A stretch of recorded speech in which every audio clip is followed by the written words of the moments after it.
दोस्तों नमस्कार, मैं हूं सीता तिवारी। दोस्तों अनुराग यादव मामले में अब तो हद हो गई। आपने देखा कि तारीख पर तारीख यह डायलॉग जो है प्रसिद्ध डायलॉग है, लेकिन यह डायलॉग अब अनुराग यादव मामले में जो है लागू हो चुका है। जिस तरीके से अनुराग यादव के पिता रामजीत यादव को न्याय की उम्मीद थी, अब वह उम्मीद जो है वह टूट रही है।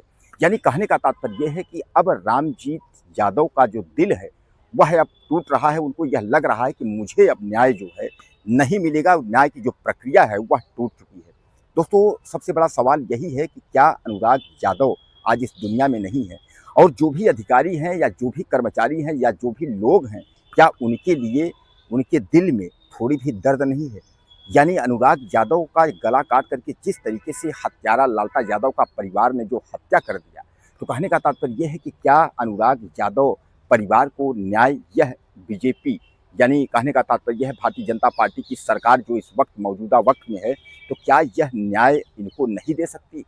आप जानते हैं कि कभी भी अगर कहीं छोटी सी भी बात होती है तो बुलडोजर की प्रक्रिया तुरंत हो जाती है, इनकाउंटर की प्रक्रिया तुरंत हो जाती है। हत्यारे किसी भी तरीके से जो है मारने के बाद वह भागे और भाग करके जो है लखनऊ अलीगंज थाने में जो है पहुंच करके और किसी भी तरीके से उन्होंने सरेंडर कर दिया। और तरीका वही था जो उसका लड़का लालता यादव का जो लड़का राजेश यादव दरोगा है, उसी के सह से हत्या हुई अनुराग यादव की, और उसी के सह से जो है हत्यारे लालता यादव रमेश और यह सब जो है चुपचाप सरेंडर कर दिए। अब उसके बाद जो है जेल के सलाखों में है। हालांकि दरोगा का सीडीआर जब पकड़ा गया राजेश, हालांकि उसने बचने की बहुत कोशिश की, लेकिन उसको भी जेल जाना पड़ा। बाद में हाई कोर्ट ने यह कहते हुए छोड़ दिया, यह मौके पर नहीं था इसलिए इसको जो है छोड़ दिया जाए। अब उसके सामने सबसे बड़ी आफत हो गई है कि जाली मार्कशीट का, यानी उसने फर्जी मार्कशीट लगा करके जो दरोगा की नौकरी हथियाई है, उस मामले में अब वह घिर चुका है। क्योंकि मेरठ पुलिस को जो है अब यही तलाश है कि जिस दिन यह साबित हो जाता है कि इसने जो है फर्जी मार्कशीट लेकर के उसके बाद नौकरी की है, तो 420 का मुकदमा इसके ऊपर जो है ठोक दिया जाएगा। और 420 के मुकदमा के बाद जो है इसको जेल के सलाखों में दोबारा भी डाल दिया जाएगा। दोस्तों राजेश यादव जो है, जो दरोगा है, यानी लालता हत्यारा का लड़का जो है, यह दरोगा पद में रहते हुए और एक अच्छे पद पर रहते हुए इसने जो है ताइक्वांडो खिलाड़ी अनुराग यादव की हत्या करवा दी। और उस हत्या में इसका हाथ तब पता चला कि जब तक ये हत्या से पहले से लेकर के और सबको सरेंडर करवाने तक की जो है पूरी प्लानिंग जो है वह राजेश यादव की थी। और जैसा मैं आपको बता दूं कि अनुराग यादव मामले में जो है दो व्यक्ति जो है बहुत ही जो है खूंखार कहिए आप, या बहुत ही साजिशकर्ता, या बहुत ही खतरनाक आप मान के चलिए, जिसमें दरोगा एक जो है राजेश यादव है और दूसरा जो है मुख्य साजिशकर्ता राजकुमार यादव, जिसका हमने जिक्र शुरू से लेकर के जो है कई वीडियो में किया है। और मैं आपको बता दूं कि राजकुमार यादव का मतलब ये है कि जब भी वह घर से बाहर जाता है तो इसके घर में जो है अनुराग के परिवार या पटीदारों में जो है लड़ाई हो जाती है। उसके बाद वह आकर के कहता है भैया हम होते तो लड़ाई होती ही नहीं। यानी कहने का तात्पर्य पूरा जो गिरोह का पूरा जो सरगना मुख्य साजिशकर्ता जो है वह राजकुमार यादव। अब दोस्तों राजकुमार यादव और राजेश यादव दरोगा यह दोनों बाहर घूम रहे हैं। तो बहरहाल राजेश यादव दरोगा तो वह तो नौकरी कर रहा है, और इधर राजकुमार जो है वह अपना इधर उधर करके जो है प्लानिंग सेट कर रहा है। और वही राजकुमार यादव और लालता की पत्नी इंद्रावती जो है बुलडोजर चलने की जो प्रक्रिया है उसको रोकने की पूरी कोशिश कर रहे हैं, जो डिस्टर्ब कर रहे हैं, जिस पर तहसीलदार महोदय घबराए हुए हैं।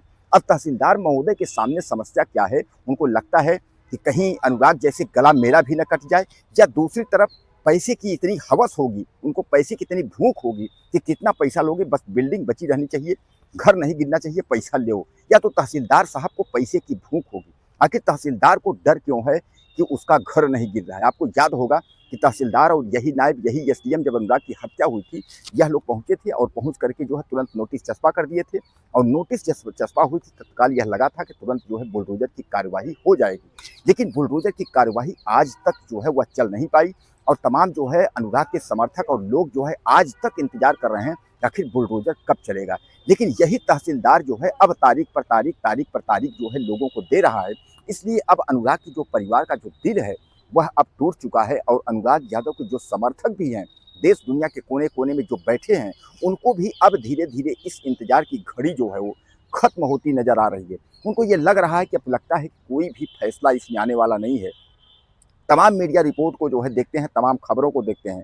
वहीं अगर हम वीरेंद्र यादव प्रधान की बात करें तो आपने देखा कि वीरेंद्र यादव प्रधान को किस तरह से साजिश करके कांति यादव और सुभाष यादव पति पत्नी के जोड़े को इन्होंने सेटल करके यानी सेट करके उसके बाद ब्लाउज फाड़ने, पिस्तौल लहराने और दौड़ाने मामले में तमाम संगीन धाराओं में ग्राम प्रधान वीरेंद्र यादव को फंसाने की इन्होंने पूरी कोशिश की, लेकिन उनको जो है न्यायालय ने बेल दे दिया, वह भी बाहर छूट गए। कहने का तात्पर्य यह है कि लालताज यादव को यह पता है कि अगर वीरेंद्र यादव अगर जब तक बाहर रहेगा और वीरेंद्र यादव अगर हमारे मामले में पैरवी करता रहेगा तो आप कुल मिलाकर के समझ लीजिए कि जमानत जो है होनी नहीं है और यह घर आज नहीं कल तो जो है गिर के रहेगा, क्योंकि वीरेंद्र यादव ने जो है ग्राम प्रधान ने यह कसम खाई थी कि इस घर को जो है हम बंदो यानी गिरवा करके उसके बाद इस पर जो है अनुराग यादव यानी ताइक्वांडो खिलाड़ी की मूर्ति लगवाने के बाद इसको हम बगीचे में तब्दील कर देंगे, यानी यहाँ एक पार्क बनेगा और वह पार्क जो है अनुराग यादव के नाम से होगा। तो कहने का तात्पर्य ये है कि जो अनुराग यादव वाला दोस्तों मामला है वह अब संगीन होता चला जा रहा है।